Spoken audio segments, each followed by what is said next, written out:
Crime organizado e segurança pública é a pauta dessa eleição de 2026. Aliás, já vem sendo pauta em outros pleitos. Você é fã, como eu cheguei a ler em alguns colegas da imprensa, você é fã de Nayib Bukele? Muito. Por que você gosta do trabalho dele? Porque o Nayib Bukele vivia... Imagina o seguinte, você está num país como El Salvador, onde todo mundo acredita que as coisas nunca vão melhorar. Porque está tomado pelo crime organizado, muitas gangues, uma gangue matando a outra, país pobre, nenhuma perspectiva de investimento, país derrotado, Suprema Corte envolvida com o crime organizado. Parece muito um certo país aqui, né?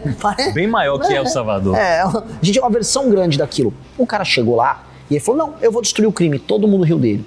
Não, eu vou destruir o crime, todo mundo riu dele. Aí ele começou a destruir o crime, as pessoas ficaram, olha. Aí depois as pessoas, não, ele virou fascista. No fim, todo mundo hoje anda na rua, você pode pegar o seu celular em El Salvador e no meio da principal praça da avenida da cidade andar, ninguém vai roubar teu celular. As favelas, as comunidades foram todas, vamos dizer, libertas do crime e agora ele está reurbanizando as favelas. Ou seja, ele está fazendo o que um homem fez um dia num país chamado Singapura. Ele chama Lee Kuan Yew. O Lee Kuan Yew pegou a Singapura, um lugar que era uma favela pura, tinha esgoto a céu aberto, todo mundo era pobre. Ele transformou hoje Singapura num país em que as pessoas são mais ricas que os americanos.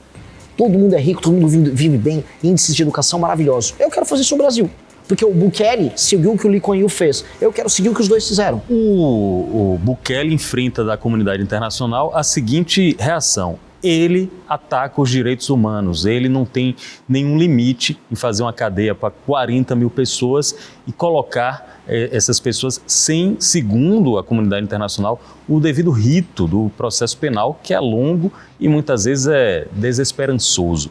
Você acha que isso tem alguma substância, essa crítica? Não tem. Não tem porque, primeiro, outros países, inclusive de primeiro mundo, têm leis muito duras contra o crime organizado. Só que eles não querem que nós, na América do Sul, tenhamos leis duras contra o crime. Lá na França, vai puxar uma arma e sair apontando na cabeça dos outros para pegar um celular igual acontece aqui. Não acontece. Pergunta, tem crime organizado tomou Paris? Igual Salvador aqui tá tomado? Não está tomado. Tomou Marseille, tomou Lyon. Não, as cidades francesas não tem um crime organizado tomando elas. Tá tudo normal na França. Agora, se um francês chega aqui, eu falo, eu vou criar um direito especial em que membros de facções não vão poder se defender e vou colocar eles na cadeia. Aí o francês, não, mon amour, não pode, não faça isso, com bandido. Vou fazer. Tem que ter ordem aqui. Gringo gosta de ver o Brasil como se fosse assim, um lugar para ele vir aqui fazer aquelas festas sexuais, né? Um lugar do surubão. Eles acham que o Brasil tem que ser engraçado, tem que ter a floresta. Não tem que ter nada disso. Nós temos que ser um país sério, respeitado pelo mundo e respeitando a própria população. Até porque quem tem o direito humano violado é o povo. Eu tava, volta no carro, gravei um monte de vídeo em comunidades e favelas aqui em Salvador. O crime organizado é o dono de boa parte de Salvador. Ou seja, as pessoas têm os direitos humanos delas defendidos? Não. E aí eu vou defender direito humano de malandro? Não, eu vou eliminar os malandros. Ou prender por muito tempo. Se eles resistirem, a nossa polícia vai poder passar fogo neles com toda tranquilidade. Inclusive, dou minha palavra aqui, é o primeiro lugar que eu falo. A minha Advocacia Geral da União, da Presidência da República, ficará à disposição dos policiais militares na hora que eles cometerem, vamos dizer, na luta contra o crime. O chamado auto de resistência. Eles vão defender. Então toda vez que o policial atirar e na autodefesa ou defendendo a sociedade, ele vai poder contar com a Advocacia Geral da União para atuar, de maneira bem clara. Primeira vez que você fala isso? Primeira vez que eu falo. Renan, e caso você seja eleito, você já pensou, por exemplo, no ministro da Fazenda, os cargos mais importantes, ministro da Fazenda e ministro da Justiça e Segurança Pública, você já tem em mente quem seria ou qual o perfil dessas duas pastas? O perfil, por exemplo, o ministro da Fazenda, que eu já sei, já vou avisar também em primeira mão. Cara que participou do escândalo do Banco Master, que estava lá na Faria Lima, lá em São Paulo, vendendo o Banco Master, e agora eu vou tocar o Ministério da Fazenda do Renan, nem põe o pé, porque é enganar o povo, tá enganando todo mundo. Enganou a galera para vender título podre do Banco Master, agora não vai participar do meu governo. 2, não vai ser alguém com um perfil também só fiscal. Porque eu sou fiscalista, quero reduzir gasto, vou fazer isso. Tem que ter isso e um perfil ligado à tecnologia, porque o mundo será logo mais o mundo da inteligência artificial e o mundo das terras raras e dos superprodutos feitos com terras raras. E criptomoeda, você... Também sou totalmente favorável. Inclusive o meu ministro da Fazenda tem que ser amigo das criptomoedas. Tendo essas 3 características, é bem-vindo para participar do meu ministério. Não só como ministro, mas para a gente montar uma equipe nova. Porque não adianta a gente construir, vamos dizer, um Ministério da Fazenda, no Bolsonaro da Economia, que apenas olha assim, vamos cortar gastos. É importante, eu vou cortar muito gasto, sou o que mais vai cortar gasto de todos. Só que a gente tem que falar, cortei o gasto para quê? O que eu vou fazer com isso? Eu vou desfavelizar? Como que são as reformas de competitividade? Como eu vou investir em infraestrutura? Como eu vou tornar o Brasil um lugar que funciona? A gente tem pouco tempo. Se em 30 anos o Brasil não virar uma das 5 nações mais poderosas do mundo, o mundo vai levar vantagem sobre o Brasil. Qual é o seu plano para a Petrobras, Renan? O que é que você enxerga desse gigante? Eu vou ter concorrência no setor, mas eu não vou privatizar a Petrobras. Eu vou ter concorrência no setor de refino, eu vou ter concorrência também maior na distribuição, evitar fraudes e malandragens como anda acontecendo, tem operações policiais acontecendo nisso. Só que no mundo em que os recursos naturais estão sendo alvo de guerras, terras raras é só o começo disso. Petróleo também é. Basta ver que a guerra que está rolando agora, tanto na Ucrânia quanto no Irã, gera aumento no preço dos combustíveis e o Trump utiliza isso como pressão inflacionária na China. Ter controle de suas próprias reservas é manter soberania. Eu defendia no passado a privatização da Petrobras, hoje eu não defendo mais. Eu acho que nós não devemos privatizar a Petrobras, até porque vender a Petrobras significa o quê? Entregar ela na mão ou de uma estatal da Arábia Saudita, a Aramco, ou de uma estatal chinesa, ou seja, vai sair do Estado brasileiro e vai para o Estado saudita, para o Estado chinês. Renan não faz Santos sentido. Está conosco aqui no Linha de Frente, conversando sobre as propostas dele, que é pré-candidato à presidência da República. Muitas dessas propostas, algumas, podem ser tomadas por decreto presidencial, mas a maioria tem que ser por PEC, por projeto de lei. Tem que haver uma negociação com o Congresso e o Partido Missão, recém-criado há poucos meses, ainda não tem estrutura para eleger uma maioria confortável de parlamentares. Como é que será sua negociação com o Congresso Nacional? De maneira clara, eu topo compor com todo mundo que quiser de boa fé participar do meu governo.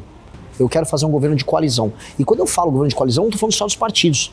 Eu quero conversar com todo o empresariado, eu quero conversar com os setores da economia brasileira inteira, eu quero conversar com a imprensa, eu quero avisar, eu tenho um plano de salvação nacional e eu preciso que todo mundo ajude. A minha maioria não vai ser só no parlamento. Eu quero conversar assim, tô aqui no SBT, eu vou no SBT, eu vou na Globo, eu vou em todos os lugares. Este plano de salvação nacional não é objeto de discussão. Todo mundo sabe que a gente quer viver num lugar em que a gente não vai ser assaltado. Todo mundo sabe que não tá dando pro país pagar as próprias contas. Esse plano de salvação nacional é o básico. Eu não quero me promover com isso. Eu quero que todo mundo tenha um lucro político da gente salvar o próprio país e levar ele longe. Todo mundo quer que a gente explore as terras raras e que faça os produtos complexos baseados nisso. Isso não é motivo de discussão. Esquerda, direita, centro. Então eu vou chamar todo mundo para compor o governo comigo, para a gente tocar essa agenda. De maneira clara, sem problema nenhum. O que eu não vou aceitar? Malandro e vagabundo, gente que vai pegar, por exemplo, um ministério para fazer grana. Isso não vai rolar no nosso governo. Ao mesmo tempo, eu quero mudar a forma como é feita a política no Brasil, especialmente nos municípios pequenos, para mudar a lógica do famoso centrão. E aí eu tenho uma proposta que foi muito aplaudida na Marcha dos Prefeitos em Brasília, que é a Lei de Responsabilidade Gerencial, em que eu vou fazer com que o prefeito que administra bem uma cidade, ele é premiado, o município recebe mais dinheiro, mas o prefeito que administra mal uma cidade, ele não pode concorrer mais a eleições. E o fundo partidário, o fundo eleitoral, não é mais determinado pelo número de deputados, porque os deputados mandam em todo mundo, e sim pelo desempenho dos prefeitos. O prefeito que entregou educação, saúde, segurança, saneamento básico, ele determina o fundo partidário dos partidos. Aí você precisa mexer num chamado Pacto Federativo. Aliás, é uma reclamação, eu entrevisto muitos prefeitos aqui, é uma reclamação que as prefeituras aqui na Bahia, mais da metade, não sobrevivem com recursos próprios, tem que ser por repasse. Para mexer nesse Pacto Federativo, você abre mão de algumas receitas, né? Na União, abre mão de algumas receitas para repassar para algumas prefeituras. Como é que você vai operacionalizar isso? De maneira clara, as prefeituras são também muito mal administradas. Eles não têm foco em resultado.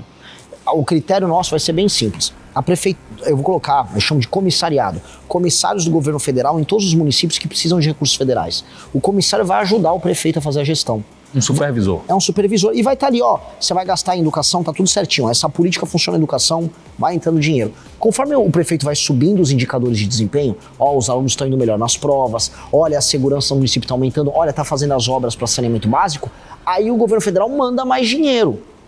Se o prefeito está indo mal, aí o comissário assume as atribuições e se aquele prefeito lutar contra a boa função do comissário, aquele prefeito fica inelegível. Por quê? Qual o critério? Tá claro que o prefeito não está cuidando bem do dinheiro que está sendo mandado. Então a gente vai ajudar os municípios a melhorarem. E o principal critério para ajudar o município é o município aumentar a atividade econômica. Porque o município que aumenta a atividade econômica, ele aumenta a arrecadação. Aumentando a arrecadação, ele depende menos do governo federal mandar dinheiro. E aí as pessoas ficam menos aonde? No Bolsa Família, recebendo assistência. A gente faz aquele município funcionar. A melhor coisa para o Nordeste é fazer os municípios aumentarem a atividade econômica, que é o que a gente vê, por exemplo, Luiz Eduardo Magalhães, no oeste do estado. No oeste do estado, os municípios estão bem. Eles geram arrecadação, as pessoas têm dinheiro, as pessoas não dependem do estado, as pessoas compram carro, avião, as pessoas estão mais felizes ali. Mesma coisa no sul, a região de Conquista. Então, eu preciso que a Bahia seja mais assim. E eu vou ajudar a administrarem bem e gerar receita e riqueza para que as pessoas evoluam e não dependam do Estado. Tem alguns gestores públicos que já se incomodam com o piso da lei de responsabilidade fiscal. Por exemplo, muitos acham que 35% para a educação é muito, a população está envelhecendo, os jovens não são tão preponderantes. Você acha que isso merece também ajuste? Não só ajuste, como eu já protocolei através do meu partido uma PEC, que é a PEC fiscal do Kim Kataguiri, que resolve isso. As vinculações, isso chama vinculação. O orçamento fica vinculado obrigatoriamente um percentual para a saúde e outro para a educação. Aí o que acontece? O município que não está nascendo mais criança e as pessoas estão ficando velhas, ele precisa investir mais em saúde do que em educação. Só que ele não pode.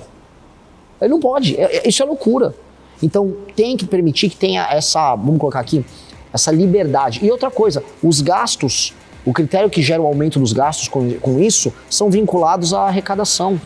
E não pode ser assim, porque você prende vamos dizer, o município no que ele gastou e você vai travando sempre para cima, ferrando o orçamento dos municípios. Eu vou dar muita liberdade com essa desvinculação dos prefeitos.